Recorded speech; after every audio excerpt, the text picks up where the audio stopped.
les presentamos al pintor renacentista italiano cuyo verdadero nombre queremos compartirlo con ustedes. Era Paolo di Dono. Destacado por sus innovaciones en el uso de escorzos y de la perspectiva lineal, él nació en Florencia y recibió su primera formación del artista florentino Lorenzo Ghiberti. En 1425 marchó a Venecia para diseñar los mosaicos de la fachada de San Marcos. De nuevo, en Florencia, en 1436, pinta el frasco de condottiero inglés señor John Howard para la Catedral de Florencia.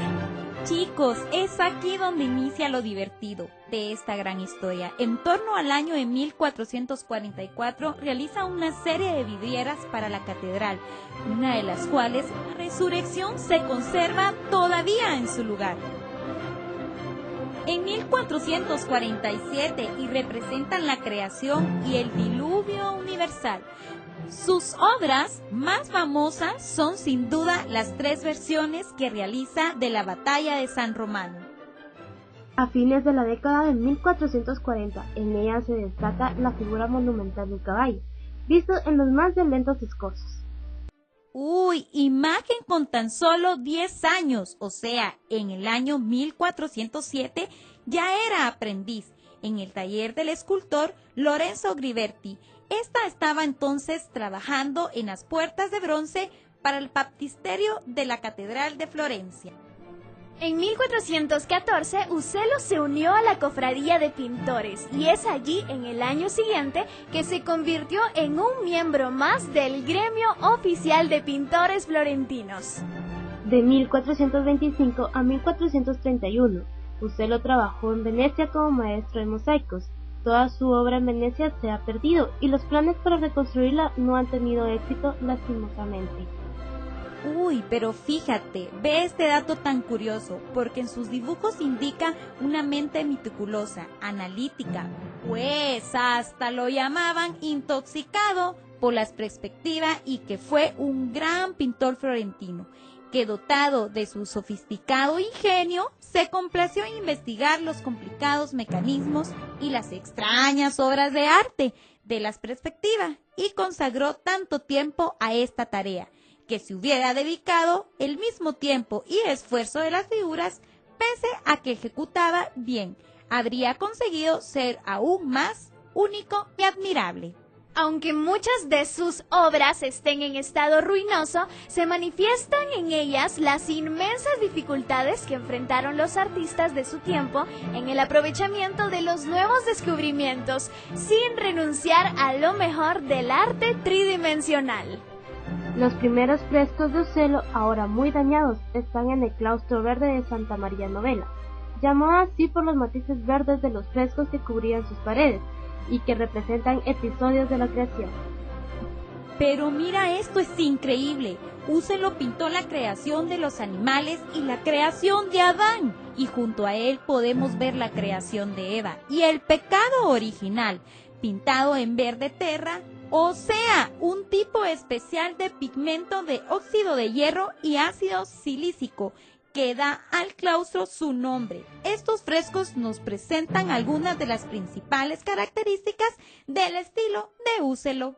La construcción global de las escenas está diseñada de acuerdo a un plan geométrico muy preciso, de modo a que los contornos a veces coinciden con las formas del marco.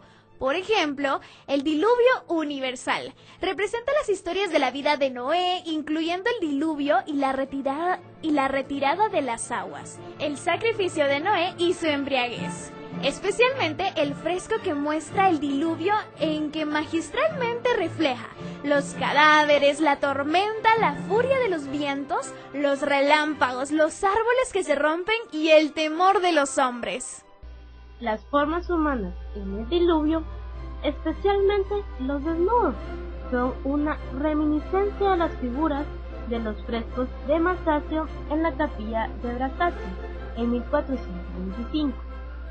Tal vez es la más influente de todas las pinturas de principios del Renacimiento, pero este conjunto sugiere nuevamente a un Uccello de formación gótica. Pero checa esto, Úselo representa las tormentas que provocaron el diluvio, así como los daños y las muertes causadas por el agua.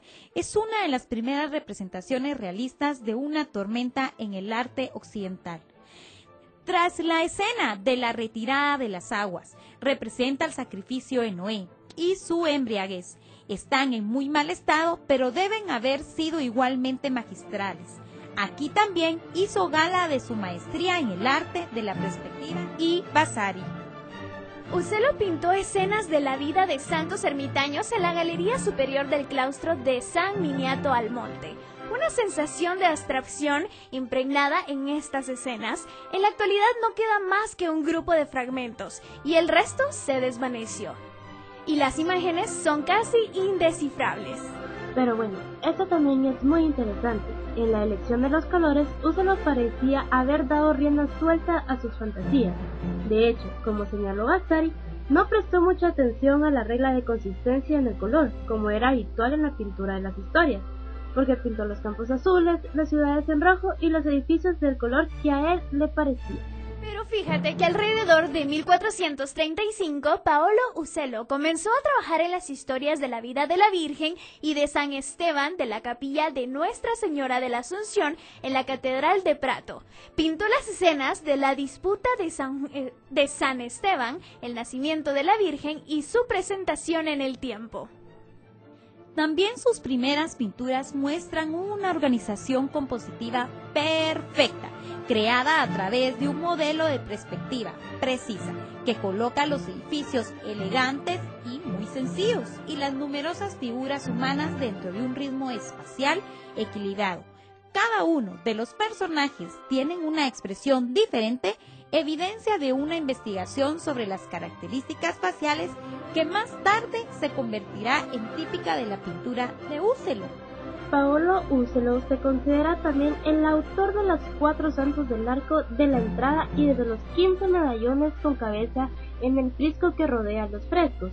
Las 4 virtudes en el techo de la capilla, a veces atribuidos a Úselo, probablemente estos no son suyos. Chequen esto, chicos. Hace también un tratamiento totalmente escultural del caballo y el jinete, expresando en la figura una energía potencial y controlada desde dentro, que muestra el deseo de Úselo de asimilar el nuevo estilo del Renacimiento que había nacido en Florencia. En el monumento a Sir John Hawkwood también hay algunos elementos derivados de la pintura de mosaico, como la base muy similar a la de Trinidad y el relieve escultórico del caballo y el jinete, creado con fuerte claroscuro.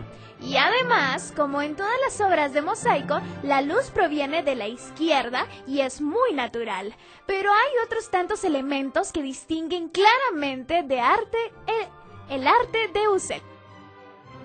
Imaginemos, el realismo analítico de Úselo combina muy bien con su geometrización de las formas, lo que contribuye al efecto general de la abstracción transmitido por sus obras. En otras palabras, las compensaciones de Paolo son más abstractas y simbólicas que naturales. Esta pintura es más una representación de la idea de un guerrero que en un guerrero de carne y hueso. Bueno, en los dibujos para las vidrieras nos encontramos con toda claridad la influencia de Ghiberti y Donatello. En la escena de la resurrección, mucho más que en el nacimiento de Cristo, en el que la composición se constituye de acuerdo a un patrón básicamente anticuado. Úselo dio una prueba más de su originalidad. El dramático acontecimiento se transforma en una visión fantástica y esta sensación de irrealidad se ve acentuada por los colores puros del vidrio. Úselo realizó las 4 cabezas masculinas, generalmente llamados prostatas, a partir de 4 medallones diseñados en perfecta perspectiva.